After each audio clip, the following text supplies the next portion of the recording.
What's going on, everybody? It's me, NARAKIOUS, over here at NARAKIOUS Gaming, and today I got a special division video for you guys. Alright, before we get started, make sure you hit that like button, subscribe to the channel if you haven't already, and let's get right into it. Today's video, I'm basically going to be showing you guys how to re-roll and explaining to you guys how to re-roll and recalibrate your gear. Basically, I'm gonna go not too deep in depth, but as deep as I can go to basically so you guys can get an understanding on some of the best stats that goes where and why I feel like they should be there, because I feel like a lot of you guys are still having trouble on re-rolling your gear and understanding how to re-roll your gear and getting a very even base number across all playing fields, meaning that you have decent skill power, nice amount of toughness, and a really high DPS where you can dish out a lot of damage. And sometimes a lot of you guys do have that, but I feel like you guys don't understand that your stats do play a factor, and sometimes you're not hitting as hard because of the stats you may have or the mods you may have on equipped. Alright, so I know you guys are probably going to have your own opinion about some of these stats and some of the things that I say, and that's totally fine, and I totally understand that, because at the end of the day, it all comes down to the style play and how you play and what you are comfortable with. But these are just some of the stats that I feel like can actually help out beginners and some of the people who've been playing the game for the months it's been out, because they're really good. They are very adjustable to any build that you're trying to create. So without further ado, let's get right into it. Now, one of the first things that I like to do is that equip all of your gear sets that you are planning to re-roll and recalibrate with no gear mods applied into the mod slot. Now, this is very important that you do this, because you want to make sure that you get your true base stats. All right, you don't want any kind of numbers jumping up and jumping down. You want to get the real hard cold facts on your stats. Now, after you do that, one of the first things that I like to do is go straight to my backpack. All right, now once you go to your backpack, you want to always make sure that in the major skill attribute, it's skill power already there. Okay, if it doesn't have skill power already there, you probably want to scratch that backpack. And the reason why I say that is because you want to make sure that your major attribute is skill power, so that way you can re-roll your backpack from electronics to stamina or firearms. That's gonna make up for if you're running low toughness or if you're running low DPS. Now, keep in mind, your skill power numbers can fluctuate anywhere from low numbers to high numbers depending on the gear score. So that means if you're a new player into the game of the division and you get 214s, 191, then your numbers are going to be awfully low in skill power in all your stats. But if you start getting the 240 to 268 gear, your skill power will go anywhere from 6600 up to 7500, which that will be the max of skill power. So that's pretty good. Alright, now that you have your skill power and your major attribute stat, now it's time to get cracking. Now you can actually re-roll your electronics to whatever else that you need. So if you notice that your primary DPS is low or your toughness is low, it's up to you to roll to what you would prefer. If you're going to build a tank player, then I would roll for toughness. If you want to focus a little bit more on your DPS, then I would roll for firearms. But if your DPS is sitting at 200k and you have no mod slots, everything is completely empty, then I would, and your toughness is sitting at 2 or maybe 100k, I would probably roll for toughness. So therefore, I would roll for stamina instead of firearms. Now, keep in mind, once you roll the electronic slot to stamina or firearms, your skill power may go down just a tad bit. But don't worry about that, because we're going to make up for that in another part of your build. Okay, moving on. Now, for your minor attributes in that slot on your backpack, I would preferably feel like you should get ammo capacity or burn resistance. I mean, it's up to you. Me personally, I would take ammo capacity because you can probably make up for the burn resistance somewhere else. And it's always good to have ammo because, you know, in a DZ, especially if you PvP a lot, then you know ammo is always a must have, and it's a very high demand. All right, now if you go down to your skill attributes, the choices are in this area of the rebuilding your build. All right, you can get anything from burn resistance, pulse crit hit damage, pulse critical hit chance, first aid self healed, first aid self ally healed. You can get sticky bomb damage, turret damage. The list is very, very long. All right. Now, in that skill attribute, it's up to you. What do you prefer? If you a person that loves to run the turret, then I would get anything with turret damage and turret duration, turret health. If you're a person that loves the sticky bomb, then it's no rocket science. You get sticky bomb explosion radius, sticky bomb damage, stuff like that. If you are a person that loves to run the pulse, then if I was you, I would get pulse crit hit and pulse crit hit damage for those two major attributes. For those two skill power attributes. I'm sorry. So yes, it all comes down to what skill that you use more often and that you feel that will be more beneficial to you in your playstyle. All right. So we got that out of the way. Now let's move over to the face mask or the mask, whatever you guys want to call it. This is how I like to go in order when I'm building.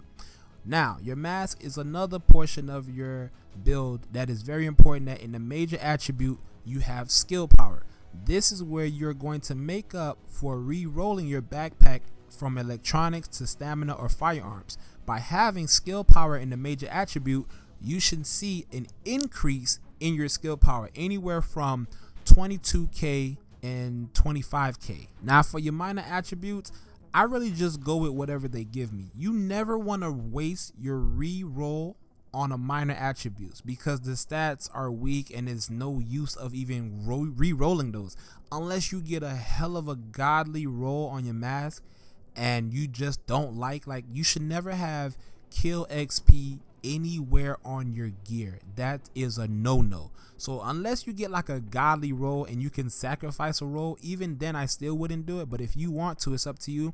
I would take off the kill XP or something like that off my build and put something like enemy armor damage, health on kill, something that would benefit you in the minor attribute. All right. And as far as your skill attributes, it's the same thing, just like your backpack. In that attribute, whatever fits you and whatever you want in that slot, you basically just have to go with whatever you get. All right. So let's say you get 5k skill power, and then in the minor attribute you get 8% enemy armor damage, and in the skill attribute you get 10% turret duration. To me, that's pretty okay. I would stick with that mask. That's a pretty decent mask. Now, the only thing that I would look at to re-roll is if my skill power is awfully low. So if you're running at 5k skill power for major attribute, and then the mask comes in at a low, let's say a 658 firearms, that's pretty decent. That's not too bad. So I would roll for more skill power. It's sitting at 5k and it's maxed out at 7,500. So you see where I'm going with this, right? So once you re-roll that, you should see an increase in your skill power. It should go up. And then I remind you, this is without mods. All right, so now we got two of your pieces out of the way. You got your backpack ready to go. It's already re-rolled. You have your mask already re-rolled and ready to go. So the next piece that I like to go to is the chest piece. Now the chest piece is one of the most important parts of your build, okay? Now the chest piece in the 1.3 is so good because it comes with very high stats and it gives you an automatically 2 mod slots. Now, if for some reason you still have a nice chest piece from the 1.2 that goes and fits with any type of build you put, like let's say you have a reckless chest piece and it just sits nice in whatever build, and that comes with 3 mod slot. If I was you, I would still keep that chest piece. Do not throw that chest piece away. And that's the same thing for your mask. If you have any mask that is like godly rolls and it has 2 mod slots, because in a 1.3 the mask only comes with 1 mod slot, I will still keep that 2 mod slot mask. Even if it's a 240, it's a godly roll 240. I mean, you can't go wrong with that because you're never going to get another 2 mod slot mask. All right. Now on your chest piece, I don't think your chest piece ever roll for electronics because I never gotten a chest piece that has electronics rolled on it. So they always come in stamina of firearms, which that is pretty good. All right. Now you want to always make sure that your firearms or your stamina numbers are pretty high. Okay. Because the base number is 592 and the max number is 723. And that's for the armor on the chest piece that you can get. Armor is very important in the major attributes. So when you get a chest piece, you always want to make sure out of the 2 major attributes that it applies to you, you want to make sure one of them is armor. All right. And as far as the second attribute, To my preference, I would prefer to have EDR. EDR stands for Exotic Damage Resilience. That comes in at a 13.5. You can't get it no higher than that, even using mods. It only comes in at 3% using the mods, alright? Which I feel like that's a waste. Don't ever put that on your gear at all. Now, that's just me. You can choose whatever you would prefer. Some people prefer armor with health on kill, or armor with health. Me, I prefer armor with exotic damage resilience, okay? And when you go down to the minor attribute, like I said, it's up to you. You can have ammo capacity, burn resistance. I prefer burn resistance or ammo capacity, all right? And the skill attributes, depending on what I like to use, I switch up my skills a lot, but what I usually go in the dark zone with is usually the flashbang and the self-aid overshield. So I will probably put, you know, first aid ally heal and first aid self heal in that area. That's just my preference, all right? Okay, now that we have your chest piece, right? This is something you should have did in the beginning, but I forgot to mention this. One thing you want to do is always check your numbers, and by checking your numbers, you go into your character. Once you go into your character menu, you want to always check your toughness, all right? You want to check your max health, and you also want to check your armor mitigation. Those are the 3 important stats in building your guy. Out of those 3 stats, you always want to check your armor. You want to make sure your 75% mitigation is there. That is like first on the list, first priority before you do any re-roll, all right? So once you apply all your gear, you go into your character, go to survivability, and check your armor mitigation. So if your armor is down to 65.8, for example, that means you're trying to get that 75%. You are then going to go to your chest piece, and let's say your chest piece has armor already on it for like 335, which is a pretty low armor roll. I will re-roll that 335 for higher armor. Now, once you re-roll it, you go back into your character, check your armor mitigation. That should bring you up somewhere around the 71 to 72 point percentile. That's when you go somewhere else and look on your gear. You should have armor rolled somewhere else, and it's probably going to be on your holster. You would go to your holster and you would re-roll that attribute. You never touch your main stats on your holster, all right? You never touch the electronics, the firearms, or the stamina, your major attributes. So you would roll your major attribute, which would be armor. You would re-roll that, and then you would go back to character, check your mitigation. That should have you at 75% mitigation, okay? Now, remember, you have no mods equipped. All the pieces that you have are completely naked, and they still are not, all of them are not re-rolled, and you are at 75 mitigation. Now you would go back to your chest piece, and that way you have room to play around with whatever you want to play around with.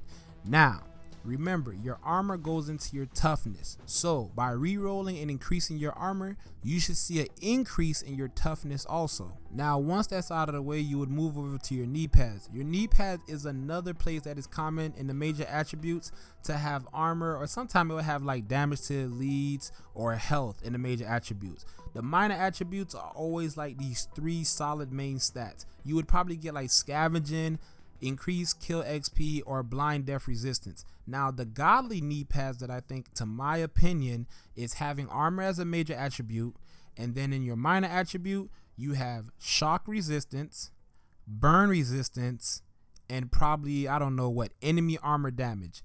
That's, to me, that is like a godly knee pad right there. Like, I don't think it could get any better. And in your skill attributes, if you want to put the icing on cake, I would say something that contributes to damage. So sticky bomb damage or something like that. Those would be an ideal of a perfect knee pad, all right? Now, if you're already capped out at 75 mitigation and your knee pad has armor in the major attribute, look on your build to what you can actually re-roll in that slot that would benefit you in raising probably your toughness, DPS, or skill power. That is up to you. Now, that is only if you're at 75% mitigation. You have room to play around with. If you are not at 75 mitigation, then I would re-roll the armor, because the armor probably is low. If it's like a 200 to 300, you probably would re-roll it just once, and that would get you where you need to be. All right. But there's not too much to do with the knee pads, only your major attribute. And sometimes the knee pad can come in electronics. So let's say you're happy with your skill power, I will re-roll from electronics to stamina or firearms. That way you can increase either or. Like I said, it's up to whatever you want to build. If you're building a DPS player, then obviously you would roll the electronics to your primary. If you're rolling with more tankiness, then I would roll the electronics to toughness. That's basically it when it comes to the knee pads. There's not that much to do with the knee pads. So let's do a quick recap. We have re-rolled our backpack. All right, that's done.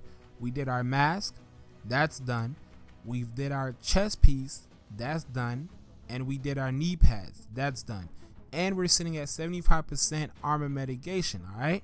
Now the only thing you have left is your gloves and your holster. Your gloves are always going to be a firearm glove, no matter what. All right, that stat is always going to be a firearms, because that's going to increase and boost your DPS in firearms and your primary DPS. Now, the stats that you want to have on your gloves are the ideal god stats that I think are god stats to have on your gloves, which will consume of 8% crit hit chance, which I believe that is the highest roll you can get on the glove, 41% critical hit damage, which I know for a fact that is the highest you can get on the glove, and of course whatever weapon you're using. So if you're using the assault, the SMG, or a shotgun or a marksman rifle, then of course you would re-roll that onto the glove if it's not already on there.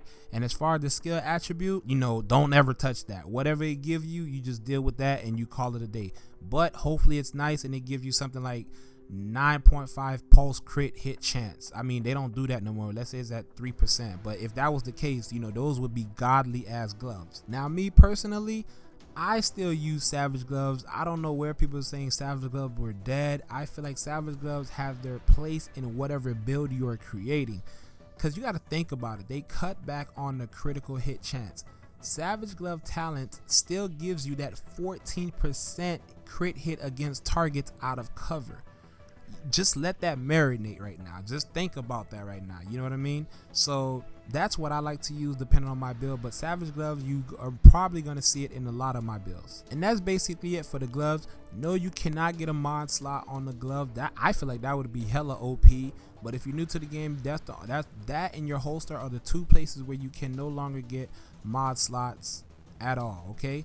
Now, last on the list, we have the holster, which is very easy. If your holster does not have 3 main stats equipped, meaning that the firearm, stamina, and electronics, get rid of it. It's already starting off bad. Now, with the 1.3 coming out, getting a 268 holster comes with pretty decent stats, probably 90% of the time, and that's really good. All right, there's not much you can do with a holster, but probably just re-roll armor or just leave it alone. Me personally, if you had anything to roll on your holster, it would always be your armor, because the stats on it come so high and so great, they are going to actually boost in whatever field that you're lacking in. You're going to see an increase in your skill power, your toughness, and your primary DPS. Alright, so now you got everything completely rolled. So now it's time to finish your build off by getting your numbers to the best of the best that you can get it. And also a quick side note, the talents on your gun also will make up for your DPS. All right, so if you got some crappy ass talents on your gun, that can actually, you know, hurt your DPS also. So if you're running like brutal, deadly, and responsive, you're gonna see a major boost in your DPS. Like, that's gonna put that shit through the roof. But if you're running shit like competent, balanced, and accurate, it's actually hurting you. So now that we have the recalibration where you can reroll your talent, you might want to take that into consideration also. But now all of your gear is rerolled, right? Now it comes down to the mods. I'm not gonna go too deep into that, but the one thing I could tell you to stay away from, in my own personal opinions, that I feel like they don't have a factor, but they do sometime, is the performance mods. They sometimes hurt your build because they do not give you that firearm, stamina, or that electronic. They just give you those 2 minor attribute stats at the bottom, and that's kind of a hurt. You're kind of like wasting a slot for an empty mod, you know what I mean? So me personally, I would roll whatever you would need. So let's say you want to build your toughness up, I would roll a stamina mod, and let's say your DPS is not where it's at, so I would roll a stamina mod with crit hit chance. and it's the same way other around. So let's say you want to build your DPS up and you want to build your toughness up, then I would roll a firearms mod with something to do with toughness, which is probably armor or health, something like that. That's going to increase your toughness. And it's the same thing all the way across the board. If your DPS is good and your health is good, but you want to get a little high, but your skill power is still iffy, then you would roll firearms or your stamina mod with skill power attribute on it, and you should see increase into your build. All right, so basically guys, that is going to be it. I tried to cut it down as much as possible. I hope this right here, it was very informative and very helpful, and I hope I did a good job at it. And if you guys were confused in any part of this, because I know there's a lot of information coming at you, feel free to always hit me up on my Twitter or just write at the comments below, and trust me, I do answer a lot of people back. All right, so make sure you give this video a big thumbs up, subscribe to the channel if you haven't already, and if you have any questions, don't be shy. You make sure you just hit me up at the bottom in the comments below and let me know if I confused you, if you're confused about anything. I'll be more than happy to help. I mean, I love doing this shit is fun to me. Like, I really enjoy doing this. All right, I'm actually gonna be creating a build. Somebody hit me up on my Twitter and told me, can I make a specific build for them, and I actually had it sitting in my stash, and I was like, you know what, why not? So with this informational video, I'm gonna actually have a video where I create a build. All right, he wanted something with tactician. I think it was a tactician build with reckless and savage gloves, and I actually have that sitting in there unrolled, untouched, and I'm gonna actually make it happen with what I have. So if you guys have a build in mind, don't be afraid, just go ahead and hit me up on my Twitter. That's at Bravado TV, and you can also leave it in the comments below. I do read the comments, and I'll try to make it happen. All right, if you guys got a build and you want to try it, then let me try it for you, so that way you can see where it pans out. You won't have to waste anything. All right, so it's your boy NARAKIOUS. I'm gonna see you when I see you. Peace.